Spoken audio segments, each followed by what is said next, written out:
श्री स्वामी समर्थ. कसे आहात? मजेत आहात ना? असलंच पाहिजे कारण तुमची पूर्ण कनेक्टिव्हिटी माझ्याशी आहे. तर चला आपण जी एनर्जी आता चेक करणार आहे ती सिंह राशीसाठी आहे. सिंह राशीसाठी हा आठवडा कसा राहील? किंवा या आठवड्यामध्ये कोणत्या गोष्टी आहेत ज्या तुम्हाला फॉलो करायच्या आहेत?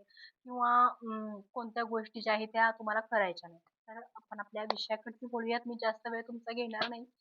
श्री स्वामी समर्थ.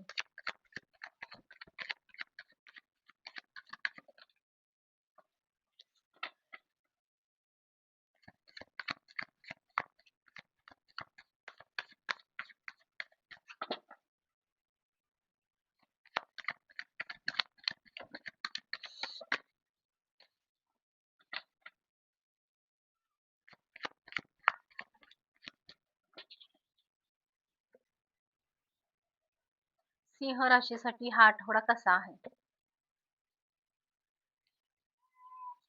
येस. तर मी तुम्हाला सांगते तुम्हाला या आठवड्यामध्ये कोणते बदल तुमच्यामध्ये घडणार आहेत. थर्ड पार्टी सिच्युएशन तुमच्या आयुष्यात आहे बरं का.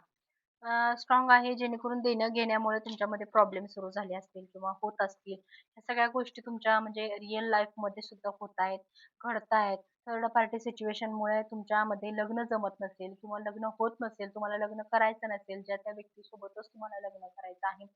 अशा सुद्धा सिच्युएशन आहे तुमच्या आयुष्यामध्ये. देणं-घेणं, कर्ज किंवा या व्यक्तीकडून घेणं, दुसऱ्या व्यक्तीला देणं किंवा फसवा-फसवी करणं पैशाच्या रिलेटेड हे जास्त एनर्जी स्ट्रॉंग आहे. ह्या आठवड्यामध्ये काहीतरी तुम्हाला तसं काहीतरी दिसेल, तुमच्या डोळ्याला येईल, की बाबा हे निगेटिव्ह शक्ती आहे. माझ्यावरती काहीतरी वेगळं काहीतरी गोष्ट घडतेय. माझ्यावरती निगेटिव्ह गोष्टींचा परिणाम जास्त होतो आहे. अशा काही गोष्टी तुम्हाला दिसताना दिसतील. 2 गोष्टी, 2 माणसं, 2 लोकं अशा लोकांच्या वरती तुम्हाला लक्ष द्यायचं नाहीये किंवा हे काय म्हणेल, ते काय म्हणेल. तुमच्या आयुष्याचं स्ट्रगल तुम्हाला करत राहायचं आहे.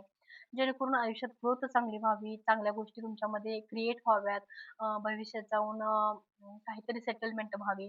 पण जास्त एनर्जी अशी आहे, की थर्ड पार्टी सिच्युएशनशी तुम्ही डील करत असाल या आठवड्यामध्ये किंवा पास्टमध्ये. जास्त एनर्जी या आठवड्यामध्ये सावध करण्याची हीच गोष्ट आहे तुम्हाला, की या आठवड्यामध्ये जर अशा काही गोष्टी तुमच्याबद्दल होत असतील, तर शक्यतो थर्ड पार्टीशी डील करणं किंवा महत्त्वाची काही थर्ड पार्टी रिलेटेड काही कामं असतील तुमची. थर्ड पार्टी सिच्युएशन म्हणजे खूप जण मला प्रश्न विचारतात, की ताई थर्ड पार्टी सिच्युएशन म्हणजे काय? तर थर्ड पार्टी सिच्युएशन म्हणजे आपल्या आयुष्यामध्ये एखादा व्यक्ती जर असेल किंवा रिलेशनमध्ये तर ते जास्त स्ट्रॉंग असतं थर्ड पार्टी म्हणजे. आणि दुसरी थर्ड पार्टी सिच्युएशन म्हणजे कामा रिलेटेड किंवा घरामध्ये सपोज म्हणजे उदाहरणार्थ मी सांगते तुम्हाला, की म्हणजे आपण नवरा-बायको असतो आणि त्यामध्ये एक तिसरा व्यक्ती आला, आपल्यामध्ये वाद लागला. तर हे थर्ड पार्टी सिच्युएशनमुळे आपल्यामध्ये वाद येणं. मग तो व्यक्ती असा नाहीये, की ते म्हणजे पार्टनरच्या रिलेटेड कोणतं लव्ह रिलेशनमध्ये असावा किंवा माझ्यातर्फे किंवा तुमच्या पार्टनरतर्फे एखादा लव्ह रिलेशनमध्ये असावा, असं नसतं ते. आपल्या दोघांमध्ये म्हणजे पार्टनर आणि पार्टनर 2 पार्टनरांच्या मध्ये तिसऱ्या व्यक्तीची एंट्री जर झाली, तर त्यामुळे आपल्यामध्ये वाद होणं हे जास्त चान्सेस असतात. आणि तशीच एनर्जी तुमच्यामध्ये आहे, की थर्ड पार्टी सिच्युएशनमुळे तुमच्यामध्ये जास्त एनर्जी निगेटिव्ह दिसते आहे. पण इथं विषय कोणता दिसतो आहे, एकतरी पैशा रिलेटेड, बिझनेस, कर्ज, देणं-घेणं ह्यामध्ये थर्ड पार्टी सिच्युएशन तर आहेच आहे. आणि एकतरी दुसरं आहे ते लाईफ पार्टनरच्या दृष्टीने थर्ड पार्टी सिच्युएशन त्यामध्ये सुद्धा इन्व्हॉल्व आहे. हे 2 पॉइंट मी तुम्हाला सांगितले. थर्ड पार्टी सिच्युएशन कशा संदर्भात तुमच्या आयुष्यामध्ये आता या आठवड्यामध्ये आहे किंवा तुमच्या आयुष्यामध्ये आहे आणि त्यामुळे या आठवड्यामध्ये कोणत्या गोष्टी तुमच्यामध्ये घडताना दिसतायत, काय घडतंय, काय चाललंय हे मी तुम्हाला सगळं सांगते आहे. तर चीट होणं ह्या आठवड्यामध्ये खूप जास्त चान्सेस आहेत, ते जेणेकरून तुमच्यासोबत चीट होईल.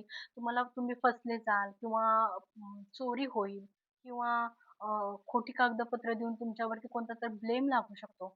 अशा काही गोष्टी आहेत त्या तुमच्या या आठवड्यामध्ये घडताना दिसतात. तुम्हाला या आठवड्यामध्ये सावध राहायचं आहे. दुसरं आहे ते अबंडन्स आहेत, काहीतरी चांगलं घडताना दिसतंय. पण सावध प्रत्येकासाठीच अबंडन्स लागेल असं काही नाहीये.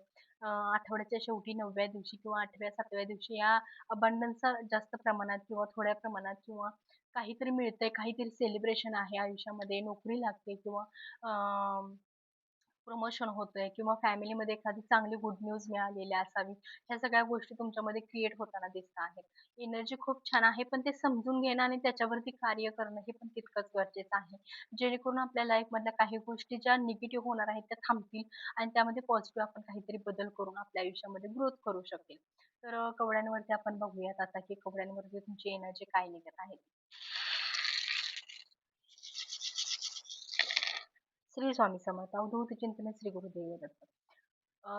तर आत्ताची एनर्जी मी तुम्हाला सांगते, कारण मला कवड्या टाकल्या की लगेच फील होतं, की काय घडतंय, काय चाललंय, काय होतंय. तर निगेटिव्ह शक्तीमुळे खूप तुमच्या आयुष्यामध्ये नुकसान झालेलं आहे. खूप स्ट्रॉंगली नुकसान झालेलं आहे, जी मी कल्पना करू शकत नाही, इतकं वाईट तुमच्या आयुष्यामध्ये नुकसान दिसतं आहे. नुकसान भरपाई तुम्हाला होत नाही. तुम्हाला कर्ज झालंय, देणे-घेणे झालंय. आत्ता म्हणजे 2 टाईमचं खाणं हे सुद्धा तुमच्यासाठी मुश्किल आहे. सगळ्यांसाठी एनर्जी नसेल ही, पण बहुधा खूप जणांच्यासाठी रेझोनेट होईल. तर एकामागून एक संकट येणे, एकामागून एक संकट येणे, एक संपलं की दुसरं येणे, ह्या सगळ्या गोष्टी तुमच्या आयुष्यात आता सुरू आहेत. तर 1, 2, 3, 4 थर्ड पार्टी सिच्युएशन मी मगाशी सांगितले, थर्ड पार्टी सिच्युएशन. इथं पण तेच दाखवतंय. 1, 2, 3, 4, 5, 6, 7, 8, 9, 10, 11, 12, 13. येस 4. 4, 1, 2, 3, 4 कर्क राशी. बघा, आयुष्यामध्ये सगळ्या गोष्टी चांगल्या असतात. पण काही गोष्टी कशा असतात, की थर्ड पार्टीशी डील करणं किंवा आयुष्यात निगेटिव्ह गोष्टी घडणं याला सुद्धा आपण कुठेतरी कारणीभूत असतो. आपला सुद्धा काहीतरी त्यामध्ये म्हणजे आपले काहीतरी त्यामध्ये काहीतरी आपलं क्रिएट असतं आपल्या तिथं. आपण सुद्धा त्या म्हणजे आपण सुद्धा तिथं काहीतरी भूमिका आपली असतेच त्या गोष्टीमध्ये. प्रत्येक कहाणीमध्ये एक विलेन असला तर एक हिरो असतो आणि एक हिरो असला तर एक विलेन असतो. प्रत्येक स्टोरीचं हेच असतं. तर तसं सुद्धा तुमचं आहे, की तुम्ही कोणत्या स्टेपला आहे? तुमची भूमिका काय आहे? तुमची जर चांगली भूमिका असेल किंवा तुम्ही जर चांगल्या गोष्टीसाठी प्रयत्न करत असाल, तर तुमचं कधी वाईट होणार नाही. जर निगेटिव्ह गोष्टीसाठी जर काही गोष्टी असतील, तर ते जरा सावध राहणं गरजेचं आहे. कदाचित तुमच्यासोबतही तसं घडू शकतं. ह्या सगळ्या गोष्टींचा बॅलन्स व्यवस्थित करायचा आहे, जेणेकरून तुमच्या आयुष्यामध्ये काही निगेटिव्ह गोष्टी घडणार नाहीत. तर आताची एनर्जी मी सांगते कृष्णाची डेक जी आहे त्याच्यावरून. कोणत्या देवताची एनर्जी तुमच्यासाठी आहे? सरस्वती मातेची एनर्जी आहे. मोठ्या निर्णयाची वेळ आलेली आहे. मी मगाशी पण तुम्हाला सांगितलं बघा, मी स्पष्ट सांगितलं, की कवड्यांवरतीच तुम्हाला सांगितलं, की तुमची भूमिका काय आहे? तुम्हाला तुमची भूमिका ओळखायची आहे. एक डेव्हिलची एनर्जी किंवा चांगली आणि वाईट ह्या दोन्हींची सुद्धा एनर्जी असते आपल्या आयुष्यात. तर ते तुम्हाला ओळखायचं की तुम्ही काय करताय? तुमच्या आयुष्यात काय चाललंय? हे तुम्हाला थोडा निवांत बसून रिलॅक्स होऊन तुम्हाला विचारायचं आहे मनाला, की माझं काय चाललंय? मी कोणत्या मार्गावर आहे? माझा मार्ग योग्य आहे का? मी कुणाला त्रास देत आहे का? भले पास्टमध्ये ज्या काही गोष्टी झाल्यात त्या माझ्याकडून वाईट झालेल्या आहेत का? किंवा वाईट होतायत का? किंवा आत्ता मी वाईट वागतोय का? वागते आहे का? हे सगळ्या गोष्टीचा थोडा अभ्यास करायचा आहे.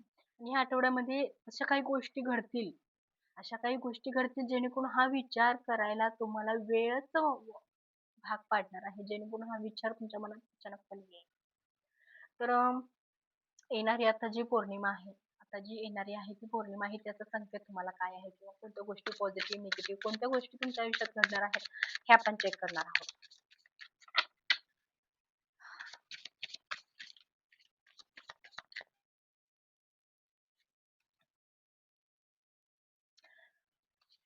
बघा, राशी आलेली सिंह राशी. आताची एनर्जी जी चाललेली आहे सिंह राशीची. तर सिंह राशीचंच कार्ड आहे आणि विनम्र राहायचं आहे. विनम्र राहणं गरजेचं आहे, जेणेकरून तुमच्या आयुष्यात सगळ्या सकारात्मक गोष्टी घडतील, पॉझिटिव्ह घडतील.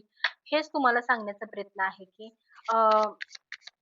शेवटी कसं आहे, कर्म येतं मागं फिरून. त्यामुळे तुम्हाला ह्या सगळ्या गोष्टीचा विचार करायचा आहे.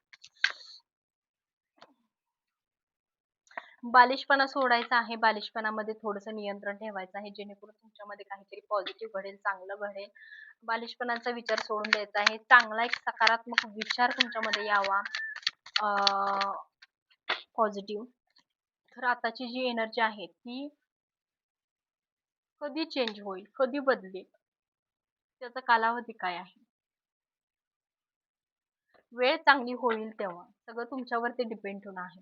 सगळं तुमच्यावरती आहे. सगळं कसं राहायचं आहे, काय करायचं आहे, काय गोष्टी फेस करायच्या आहेत, हे सगळं तुमच्यावरती अवलंबून आहे. तर चला भेटू पुढच्या ब्लॉगमध्ये. श्री स्वामी समर्थ.